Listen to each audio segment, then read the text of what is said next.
Greetings from across the water.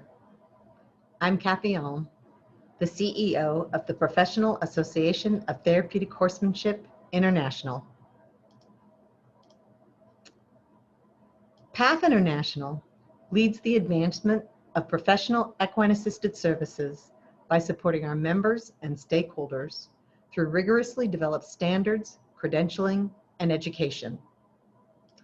Our vision is to ensure universal recognition of professional equine-assisted services and their transformative impact that enrich lives. We have 5,644 individual members, 774 center members, and 4,776 certified professionals all over the world, with the majority in the United States. I was very excited to hear about the One Equine Trust launch. P.A.T.H International is over 50 years old, and having been in this industry personally for 20 of those years, I know firsthand the life-changing benefits of equine-assisted services for people of all ages dealing with a variety of challenges. The more providers that approach this from a professional and research-based perspective, the better the industry will be, and the better the service provided will be. Human services that incorporate horses have greatly diversified and expanded over the past 30 years. This expansion and diversification is a welcomed and positive development. However, as diverse ways of incorporating horses have emerged, so has imprecise, ambiguous, and misleading terms for naming and describing them. Such problematic terminology has, in turn, generated great confusion among stakeholders in addition to other harmful circumstances. These problems include reimbursement obstacles, consumer confusion regarding the type of service that they're receiving, and barriers to scientific advancement.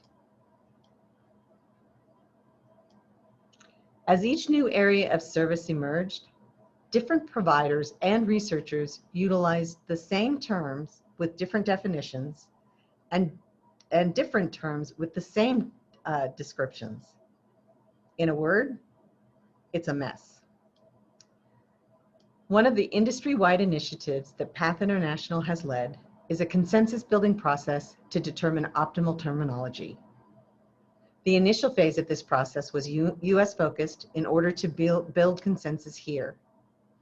The next phase will be building upon that work with our international partners.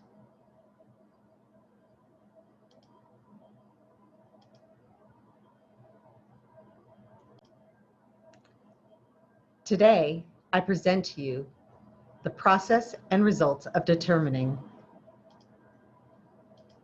optimal terminology for services in the US that incorporate horses to benefit people. We would like to thank the Bob Woodruff Foundation for their support of this process and this project. I'm going to begin with the development process and then go through the highlights of the final consensus document. Step 1. A work group was formed with representatives representing the major organizations in the US. That included P.A.T.H International, the American Hippotherapy Association, EGALA, Colorado State University, representing the researcher perspective, and a veteran.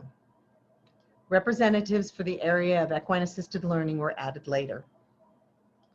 Step 2, we gathered all of the existing published terms and definitions from all over the world that we could find. This resulted in a large spreadsheet with all of those terms and definitions. This spreadsheet informed a survey that was produced by Dr. Wendy Wood and Colorado State University.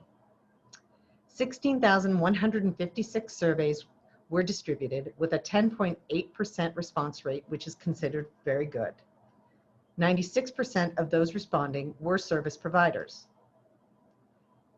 Step 3, we hired a facilitator, Zia Partners, who facilitated a 2.5-day summit using the survey results and discussing terms and definitions. The summit consisted of the work group plus 12 additional people, bringing a wide variety of perspectives and organizational representation. a total of 17 people. This included industry leaders, equine assisted services providers, higher education researchers, as well as people that could bring in some of the international perspective. Step 4 and 5, a first draft of the consensus document was developed and the expanded work group worked on that document with ongoing feedback from the larger summit group, as well as focus groups and boards comprised of individuals involved in this work. The final step was step 6. The final document was approved by 12 of the 14 summit members with 1 abstention and endorsed by 5 boards of major stakeholders. I am pleased to report that this document has been accepted for publication by the Journal of Alternative and Complementary Medicine. It should be published in the very near future.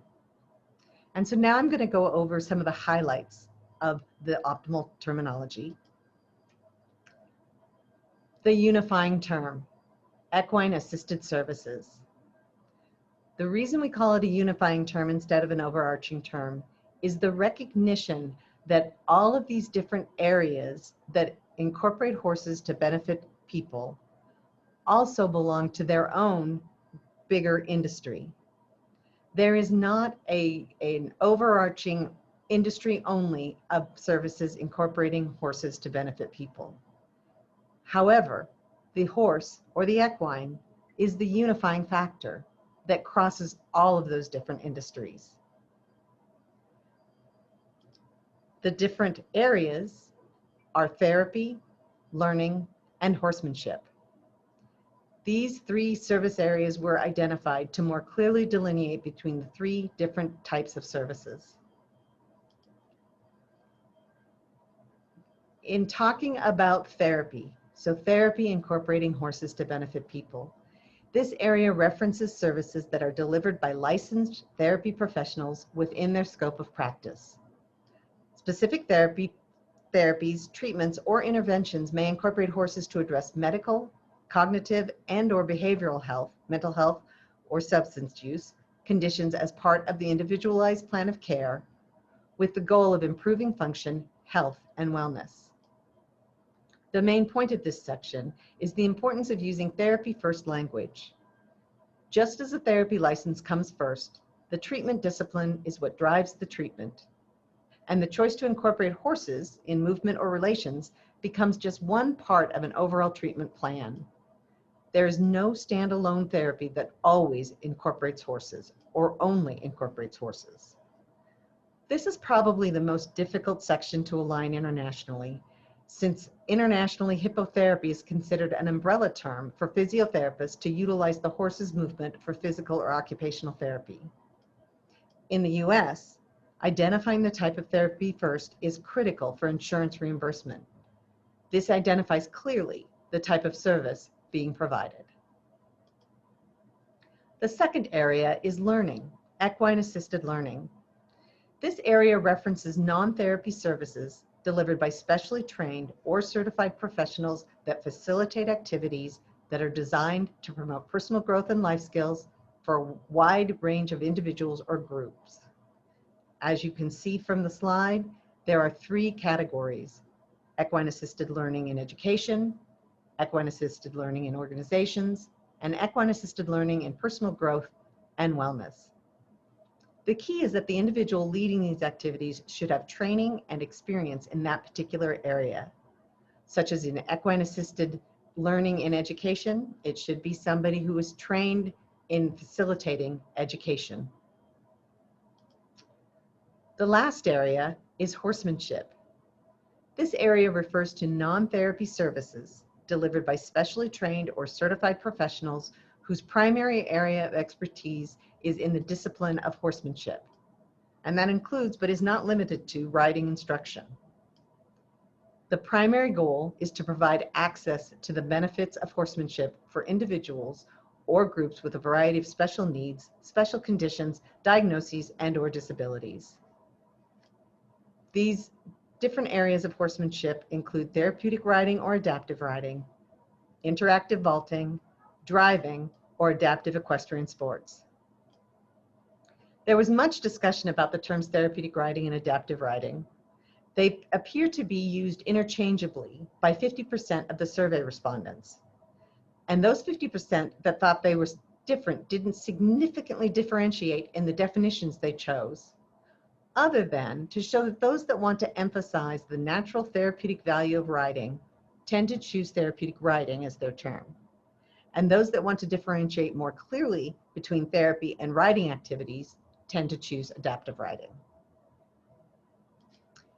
We also talked about and came to a conclusion on recommendations of terms for discontinuation.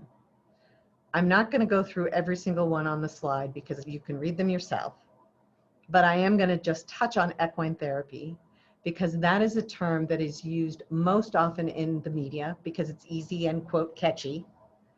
However, it is really misleading. There is no such thing as equine therapy unless perhaps you are talking about some sort of therapy you're getting for your horse. It lumps all the different services together, doesn't differentiate at all, and is very confusing for the public, for stakeholders, for the providers, for the researchers, for everyone when the term equine therapy is used. That was at the top of everybody's list, including survey respondents, as how do we get rid of anyone using the term equine therapy? So in summary, we recognize there is more work to be done, particularly in aligning with international language. This is the first step and is considered a living document, a guide for organizations and individuals to use to create consistent terminology that reduces confusion for consumers, researchers, and funders.